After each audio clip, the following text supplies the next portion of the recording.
If there's something that you must have realized by now about instructional design as a process, is that there's a lot of attention to detail. There's a long laundry list of things that we need to consider, things that we need to keep in mind, processes and steps that we must perform in order to do a sound instructional design for the target audience that we have in mind. And if you have been trained like me as a teacher, we normally do not pay attention to all the details in advance, and this is mostly because we are used to having to change things as we go when we are in front of our students in the classroom. And we change things because we have the learners in front of us and we realize when change is needed. Now, those of you who have been trained as programmers, you do know that you have to take into consideration every possible detail in advance, because you're not going to be sitting there with your users when they are using your programs, your web applications that you develop.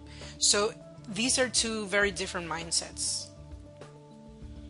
Now, if you look at recent job postings about instructional design, you'll notice quickly that many of them require detailed-oriented people, or people with good attention to detail, and also thorough attention to detail. And they express it in many different ways.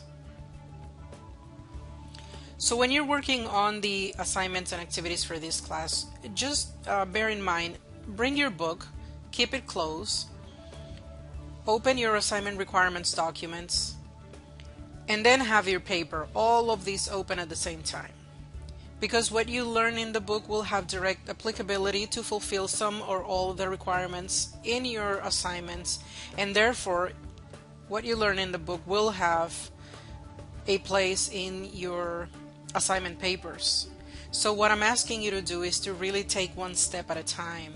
There's going to be a lot of things to consider, many details to keep in mind, but it is a systematic process. So you take one step and then the next one and then the next one. And I'm hoping this will help you manage the course from now on.